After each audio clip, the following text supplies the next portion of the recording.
Today's story comes to us from John chapter 21.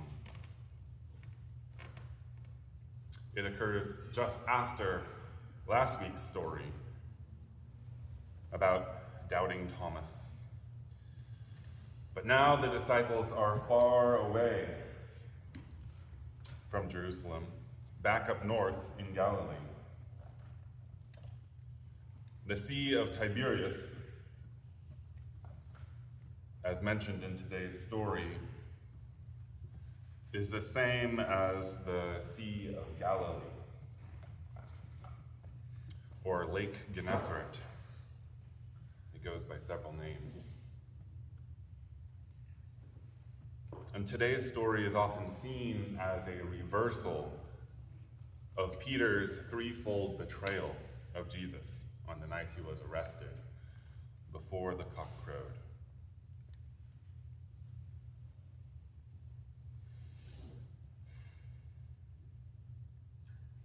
Later, Jesus himself appeared again to his disciples at the Sea of Tiberias. This is how it happened. Simon Peter,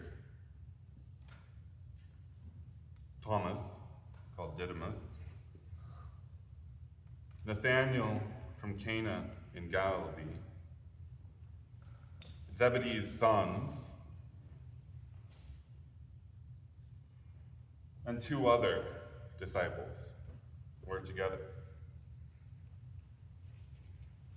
And Simon Peter told them, "I'm going fishing."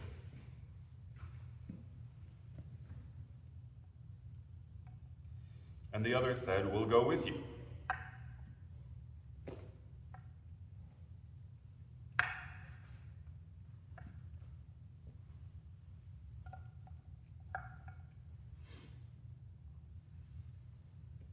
They set out in a boat.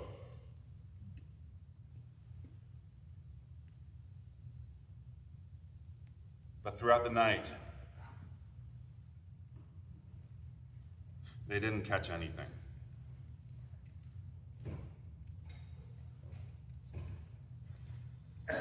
Early in the morning,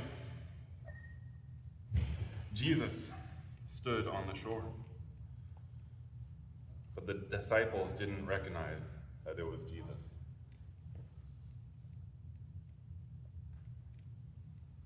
And Jesus called to them, "Children, have you caught anything to eat?" They answered him, "No."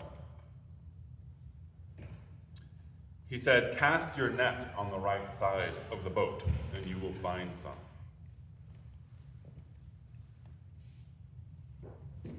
So they did. And this time there were so many fish that they couldn't haul in the net.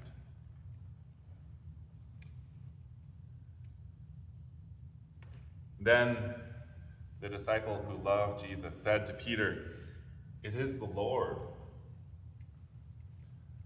When Simon Peter heard it was the Lord, he wrapped his coat around himself, for he was naked, and jumped into the water.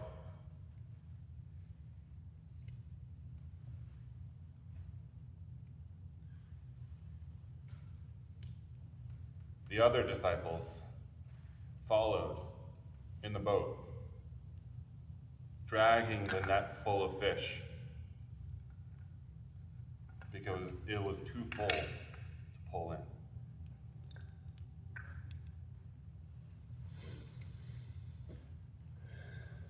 For they weren't very far from shore, only about 100 yards.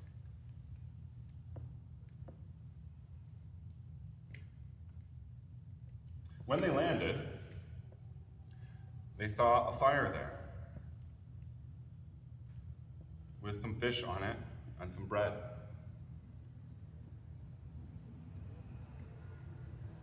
And Jesus said to them, "Bring some of the fish you caught."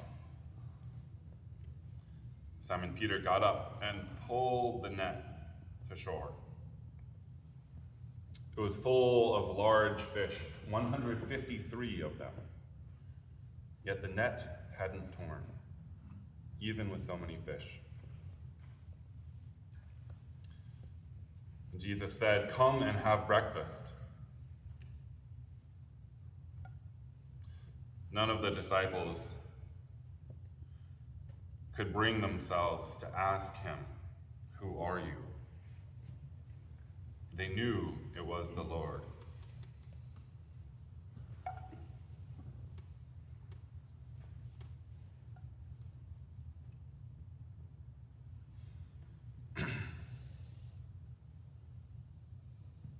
Jesus came, took the bread, and gave it to them. He did the same with the fish.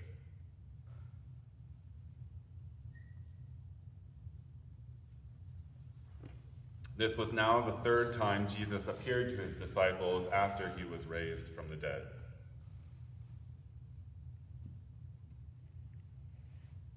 When they had finished eating, Jesus asked Simon Peter,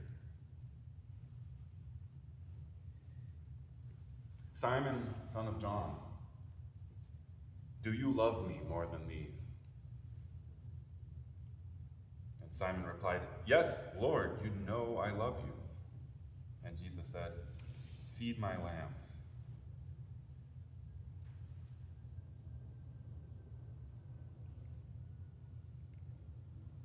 Jesus asked him a second time, "Simon, son of John, do you love me?" And Simon replied, "Yes, Lord, you know I love you." Jesus said to him, "Take care of my sheep."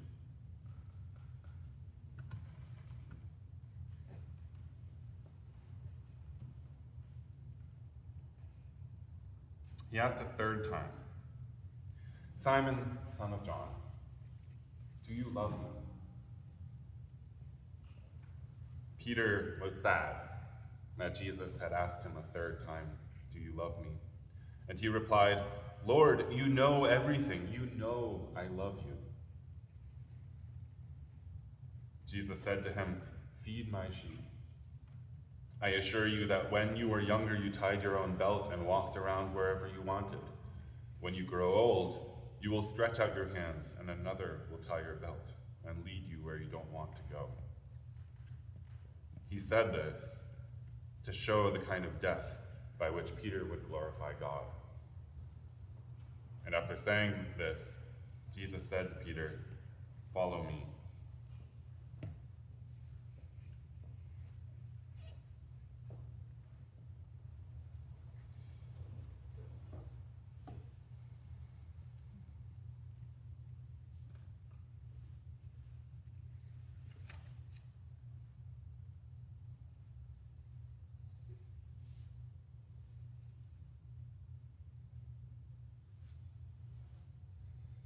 Now I invite you to respond to today's story with wonder, with creativity. Now is the time if you'd like to grab the coloring pages to do some artistic work in response to today's story. And later on, I'll invite you, if you so choose, to share your creations with us. I wonder why the disciples didn't recognize Jesus at first when they were out in the boat.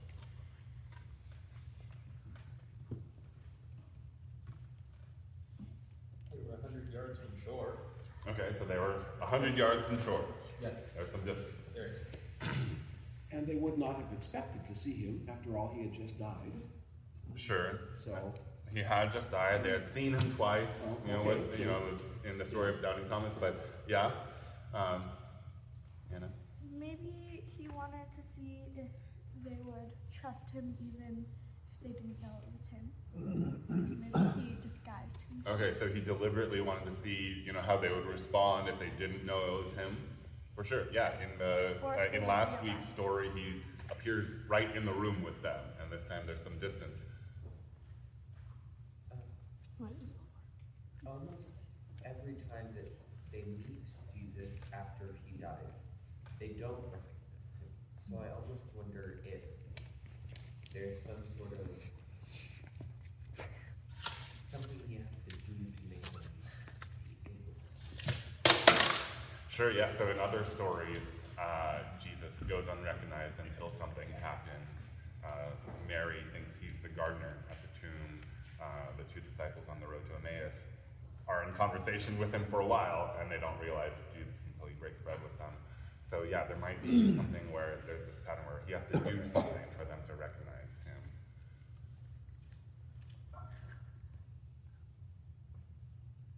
I wonder why Peter jumped into the water.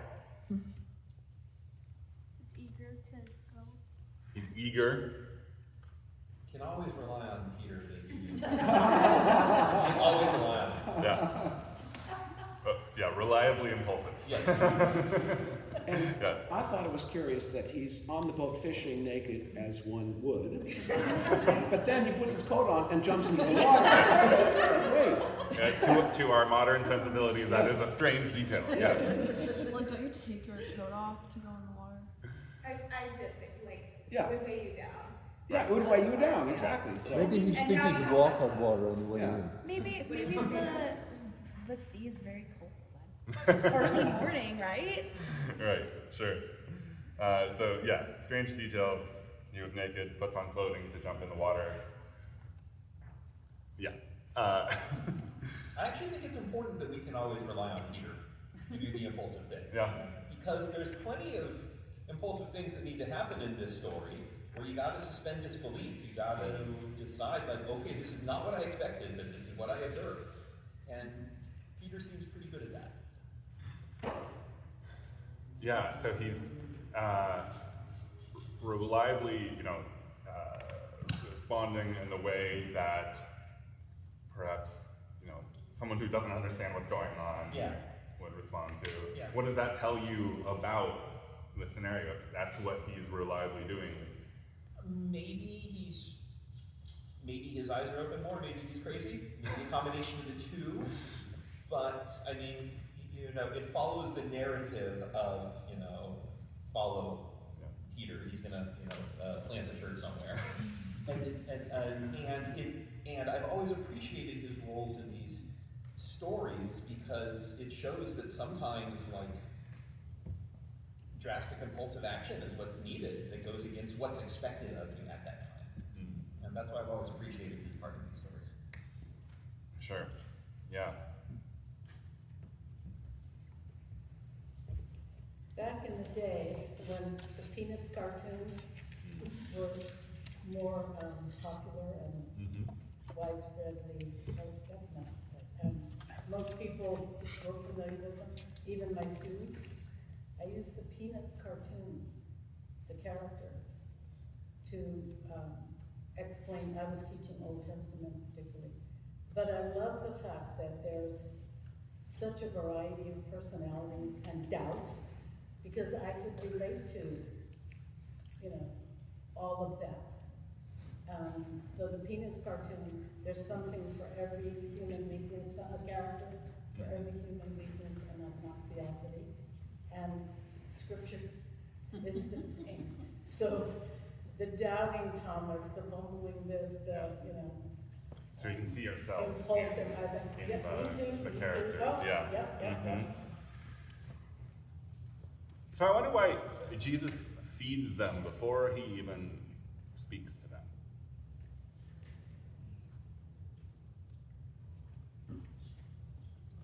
Maybe he wants to see if they'll eat the food from someone they don't recognize. Okay. Yeah. So again, going with that, like, you don't know who I am, let's see how you react. No, they do know who he is when they pull up the fish, so if the first thing he does is feed them, but they know who he is already because they've been fishing and he was in fish. Sure, I don't- yeah. It says I don't know. none of them dared to ask who he was because they were sure it was him. At that point, yeah, so something's going on here. I think he might have fed them to make sure that they thought he was doing something good, because it might be concerning if you run into this guy and kind of nervous, you don't know who he is. So there's a sense of hospitality, of easing the anxiety, perhaps, around a new encounter. Owen. That's something a lot of people do. They greet the people they're talking to before they talk to them. Sure, yeah, so in a lot of cultures, hospitality, feeding people is much more commonplace than in our own. In a lot of places, you go to someone's place and first thing they feed you. Yeah. I think there's a lot of teachers who will tell you children who haven't had breakfast don't listen very good. They've been out all night, yeah. Yeah, so, I mean, I think it's, Gandhi said something about there are people who are so poor that the only way they can know God is through food, food that comes to them. So I think it's, I think of Maslow's hierarchy of needs, those basic physiological needs. Yeah. I think that Jesus understands that. Sure. The Black Yeah. Panthers too, free school lunches. Right. Yeah. So that ties in with free school lunches, making sure bellies are fed so that they can learn what they're there to learn. Yeah. Yeah, adding on to that, I know food as, well, when someone feeds someone, it's always a very welcoming, very, joyous experience, as Veda says. And it makes someone more comfortable, I guess. It's supposed to be welcoming. It's supposed to have hospitality. So I wonder if that's what Jesus was doing in this situation. Sure. So displaying that sense of welcome. Yeah, go ahead. Maybe it's like loyalty. Also, it could be like this is what they're familiar to doing with Jesus. So it's like kind of a reunion where you do it again. Okay, so they knew Jesus as someone who fed them and fed other people, and so he's doing it because that's how they know him. So I wonder what it means then to feed my sheep, as Jesus says to Peter. I feel like that's continue my legacy type thing. So he's saying, this is my last time I'm coming to you. Please spread what I've taught. Feed my sheep, my people. Tell them about me. Sure. Yeah, so passing the mantle on to Peter, perhaps. Yeah. I was kind of thinking like the lambs are like, because when lambs are born, they're kind of not very strong. Maybe that's like the young children and like people who are kind of weak, and maybe like the sheep are people like who are strong and they all need food. I don't know how to say that. Sure, so there is that difference. He talks about feed my lambs, feed my sheep. Yeah, and you're sensing that there might be a difference, talking about different people. Oh, it's interesting, yeah? Lots of times Jesus is associated with the shepherd and like the caretaker of the sheep. So maybe Jesus is saying, can you help me with this, or can you take on the role of helping my people? Sure, so yeah, and other times Jesus refers to himself as the good shepherd, and so he's perhaps passing on that role of shepherd. And this, in many and other instances in scriptures as well, gets interpreted very heavily into, Peter becoming the first bishop of Rome, leading to the whole tradition of popes, which is timely since we're in the process of choosing a new pope. Marcia.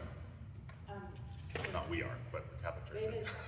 Veda's goat just kidded Friday, and baby animals. So I've been watching these little baby goats, and at first, they do not know how to nurse. They'll go to a neck, they'll go to anything, and they'll try to nurse on an arm and neck. They're like, where am I going? Where do I need to go? Where do I get food? In this culture, many would have been familiar with livestock and what's happening and know that, and know how you have to help show them how to eat, and we've been connected with that. Just comes to my mind. Sure, so perhaps Sometimes you really have to show and help someone eat. And when you're new to learning about Jesus, you might need to keep learning how to eat. Yeah, so perhaps feeding lambs is different from feeding sheep in so far as you have to teach the lambs and help them eat. Yeah. I sort of think about it as like this exchange of forgiveness, and that we, like, yes, we have God's grace, we have God's forgiveness, and because of that, we have a responsibility to like sort of share that with others. And so I always see this as a bit of direction. That's like, yes, this is the kind of God, and because of that, this is how you walk through these. Sure. Yeah, so there's, I think sometime recently we were talking about, with great freedom comes great responsibility, but similarly I'm hearing with grace comes responsibility as well. Yeah. To share that. Are we sure he's talking about the teachings? Are we sure he's not just saying, make sure everybody has enough to eat? Yeah. I was gonna say it's metaphorical, but it's also actual feeding. Sure. They're saying to actually feed people, and then also in the metaphorical sense. Sure, Feeding so, people, teaching people or loving them. very literal sense of there are hungry people who need to be fed. Yeah. And once, I'm remembering the story that explains Jesus as the shepherd hopes to. Sheep apparently have poor eyesight and fear. So when they have grazed out the valley, they have to go to higher places, and it's steep. And so they are afraid. And so the shepherd, who has been using a gentle voice and has proven trustworthy, picks up a lamb, one under each arm from different mother sheep, and just walks up the path. And the mothers follow, and the whole flock follows. Not to be hand-fed, but to learn how to feed themselves. Sure. Yeah.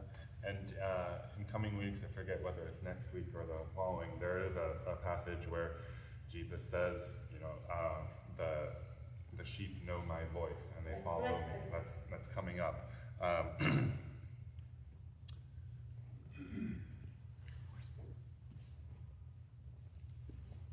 So why 153?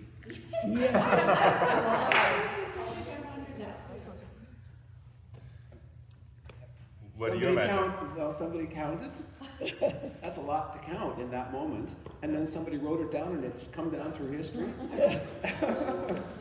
It's so precise. I know, it's so precise. I mean, just, a ton of fish would have been fine for the story. To say, oodles, Or someone was Right. like, how many fish was it? 150-ish? 150. Yeah, right. Yeah. It seems surprisingly precise, and it seems like something's going on there, but it certainly is a lot, especially if they're big fish, like it says. Well, there's a lot of other numbers that are important in the Bible. Mm-hmm. We have 12, and there's several, 40. Those are big things. So 153, but that doesn't appear anywhere else. It's just Maybe it's just supposed to be miraculous. It's Yeah. not Yeah. to be miraculous. Yeah. I mean, three's an important number as well. This maybe gave me a really bad idea because we came back from a field trip. It was like, do you know the song 99 Bottles of Beer on the Wall? 153 fish on the wall. 153 fish in the sea. 153. That takes a while to count. Eat it then. Well, it's so many that, without refrigeration or whatever, like, what are they going to do with that many? Obviously, they have to go and feed people, right? That's a lot of fish to feed for this school. Yeah. It's like, all right, you have a lot of food, it's going to go bad, go give it away. Chop, go. So,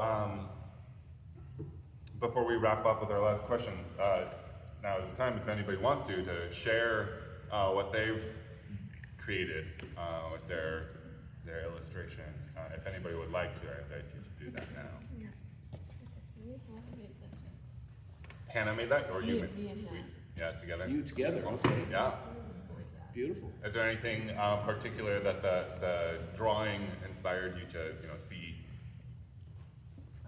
Okay.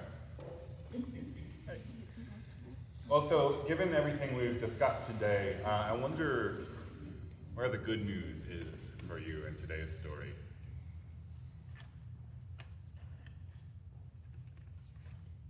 I feel like following what Peter has done and he jumps into the water, I feel like Jesus will be there for you and is waiting for you no matter what you do. So jump in the water, Jesus is on the literal other side. Yeah. So so Jesus is there for you, sort of a safety net of sorts, for our actions, no matter how impulsive or thought out they are. Kind of in the same frame of actions versus words. I love the lack of words in this story, and that's kind of where the good news is. For me, especially of the disciples who didn't dare say anything about this encounter they're having. They just had it. And, with so many words floating around these days, nice words, lots of not nice words. I'm inspired by the lack of So there's a real sense of presence. yeah, there's a sense of presence. We're Yeah. doing a thing now. We don't even need to talk about it. We just need to do it. Yeah. I find that inspiring. So this got me thinking about a lot of the appearances that Jesus made after his resurrection, and it's the way the story is told is never about something miraculous happening, teleporter, or like Flash or anything like that. He's a person that was already there, and he didn't see, he didn't know that it was him until he realized. And so that's something I look for. And Peter jumping in the water and swimming 100 meters or so, I don't know the last time I traveled 100 meters out of my way for anything. Not swimming or anything else, and I'm trying to think, where would I see something that I would actually go that far? Sure. Yeah, so interesting, that sense of awareness to, disruption or something that you're not, isn't part of your plan, and going and responding.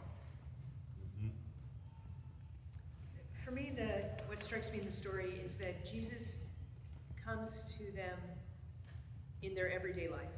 They're working, they're trying to earn their living, they're trying to feed their families, and Jesus shows up with all this food. So first of all, they don't have to keep working, they get to go do something else. And catching fish is smelly and dirty and gritty, and that's pretty simple food for those folks. And that's where Jesus comes, not in the fancy or the clean or the pretty. Sure. So They're back in Galilee where they began. He's back in their ordinary life, and he shows up. Yeah. I do like this as the complement to Peter's refuting Jesus 3 times before the cock crows, because it reminds me of the last episodes of The Good Place, where everybody just gets a lot of chances to get it right. Peter did something pretty bad, and he gets a chance to make amends.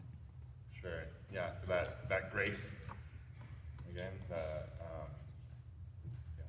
multiple chances. Last words, Alec. I love the little detail that Peter felt hurt the 3rd time Jesus asked him. And for me, that's kind of and then Jesus, Jesus tells him to do something. And it's I don't know, it's kind of good news about the uncertainty and questions we have and wondering where God is, and the message we get that feels like good news to me. That it's okay to sometimes feel like, sometimes as I feel these days, where are you? Yeah. So even when Peter is feeling hurt, Jesus gives him work to do to move forward. Yeah. Yeah. Okay. Well, thank you all for wondering along with me about today's story.